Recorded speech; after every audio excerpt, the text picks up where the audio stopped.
gentlemen, we may be approaching a fateful hour. D-Day is here. The invasion has begun.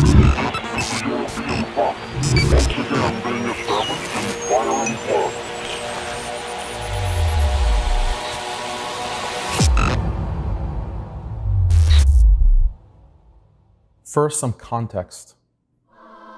Science fiction portrays three visions of the future of humanity. First, there's the dystopian future where all of mankind is enslaved as the human spirit is crushed under the weight of a totalitarian regime that reduces human beings to mere cogs in a massive technocratic wasteland. Second, there's the equally dystopian future where humanity is also enslaved, but authorities use mass media in tandem with powerful pharmaceuticals to dope the masses into seeing their condition as one of freedom, pleasure, and bliss. Then there's the third vision of the future, perhaps the most terrifying, where the human race no longer exists because technology has finally made the human body and even the human mind obsolete. Instead of men and women, the world is populated with robots, androids, and disembodied cyberhumans. Our current reality in the modern world is the realization of not one or two of these dystopian futures, but all three. We're told that current year might not be perfect, but it's far better than any other time in human history. This is because humanity is constantly progressing. Constant economic growth, constant technological advancement, constant moral progress as humanity discovers new human rights and new freedoms to be championed in the latest social justice campaigns. Humans are better off now than they were at any time in history, or so we're told. But what is the reality? Think about the modern person's life. From the moment he's born to the moment he dies, modern man finds himself institutionalized. He's born in an institution run by the state, the hospital.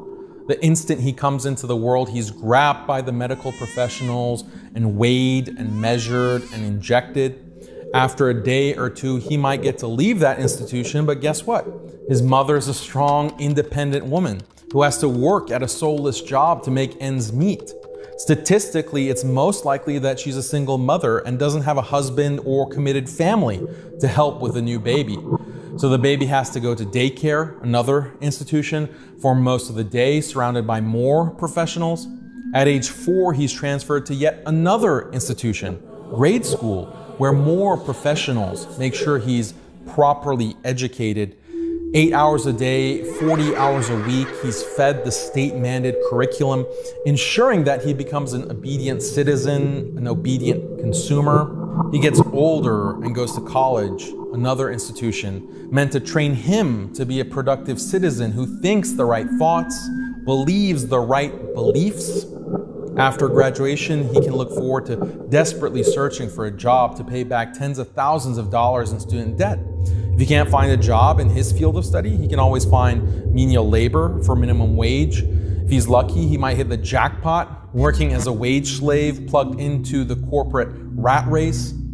Every day he drags himself out of bed, sits behind the computer for 40 hours a week, comes home exhausted, too tired and emotionally burnt out to do anything other than order takeout and watch Netflix. Maybe he gets married, maybe he has 1 or 2 kids, but really, what's the point? They're all locked into their own institutional existence for most waking hours of their atomized lives. So he works like this.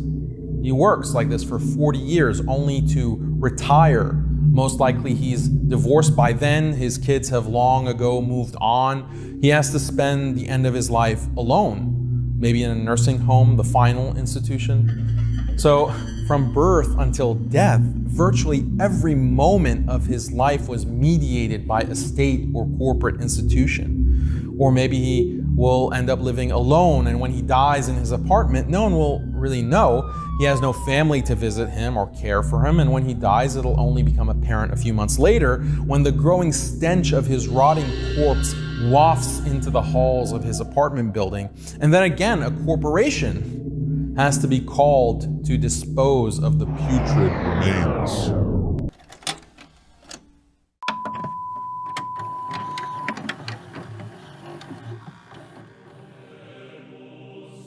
This sad existence is not unusual. It's in fact the norm.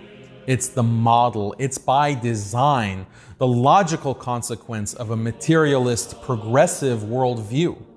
After all, real happiness, according to materialists, is not to be found in some promised heaven in an imagined afterlife. This life is all we have, and material bodies are all that exist. As such, the meaning of life is really about maximizing bodily delights and reducing pain and toil. And the best way, indeed the only way, to maximize pleasure and minimize toil according to this philosophy is through goods and services. Give people more food, more entertainment, more gadgets, produce more technology and more automation, which will make life more convenient. More. The more goods and services people have, the happier they'll be, the freer they'll be. One year you have basic cars, the next year cars become more advanced with power steering, and the next year they're even more advanced with airbags and Bluetooth and GPS, and so on until you have self-driving cars, and on and on. Products become better and more plentiful. This is progress. The classical liberal thinkers and the early economists, people like John Locke, John Stuart Mill, Jeremy Bentham, and Adam Smith, they're all progressivists. They all agreed that human happiness was tied to more goods and services, and more goods and services would eventually bring human freedom, equality, and ultimately utopia. Communist thinkers were no different. In fact, communism as a materialist philosophy fully agrees that human happiness and freedom can only come from more and more goods and services. The communist only disagrees with his liberal counterpart on how best to achieve and distribute those goods and services, but the underlying materialism is the same. Does non-stop consumption lead to freedom and happiness? Sure, some aspects of happiness can be put in consumer terms like food, shelter, the basic needs of life, but most human happiness doesn't depend on products. The happiness that comes from a loving and committed relationship with the opposite sex, the happiness that comes from growing old with a loving family and devoted children, the happiness that comes from sharing an identity with other human beings centered around pursuit of a higher purpose. These profound sources of happiness are not, in terms of bodily pleasures, they're not consumerist in nature. And in fact, the consumer economy does a great deal to dissolve these organic relationships and replace them with alternatives. Why bother with the duties of marriage when you can use a convenient sex app or online pornography to perpetually satisfy carnal lusts? Why bother with the burden of having to raise your children yourself when daycare services make it so easy to ship them off while you pursue your personal career ambitions? Why bother with the burden of serving God and uniting with the community of the faithful when you can wallow in the faux feel-good mixed spirituality offered by flashy motivational speakers whose cloying adjurations are broadcast directly via social media to the palm of your hand? It's the intrusiveness of consumer technology that has created a modern society that is more atomized, more individualistic, and ultimately more depressed, more lonely, more unhappy, more disconnected from everything that makes life worth living. The human mind naturally shuns such an artificial existence. The only way modern people survive is by constant use of drugs, alcohol, painkillers, and antidepressants to numb the senses. And still, suicide rates and drug overdose deaths have been climbing year after year. Modern unhappiness is truly unique. Perhaps most telling is what's called the happiness income paradox. Contrary to the materialists, happiness doesn't increase when income increases. When the happiness levels and income levels in dozens of countries around the world are tracked over a long period of time, it becomes evident that more material wealth does not equal more happiness. But other studies paint a darker picture. Once basic needs are met, A person's happiness is strongly correlated with perceived social rank and relative status.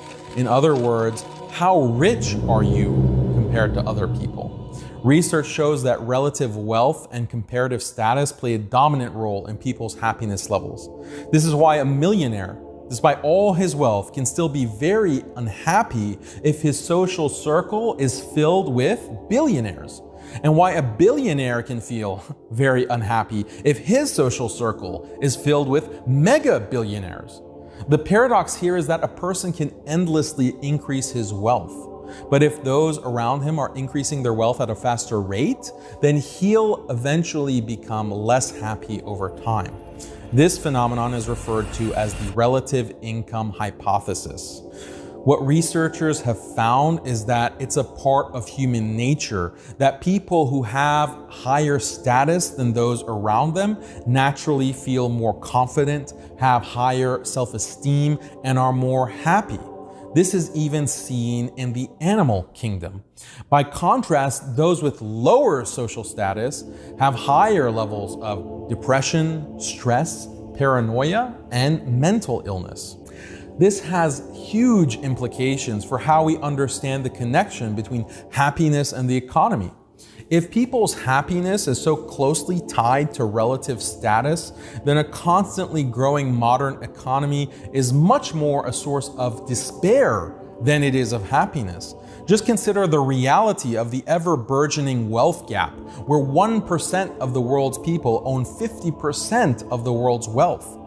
The gap between the rich and the poor is absolutely unprecedented in modern times. And due to the relative income hypothesis, this also means that the levels of unhappiness and depression are also unprecedented.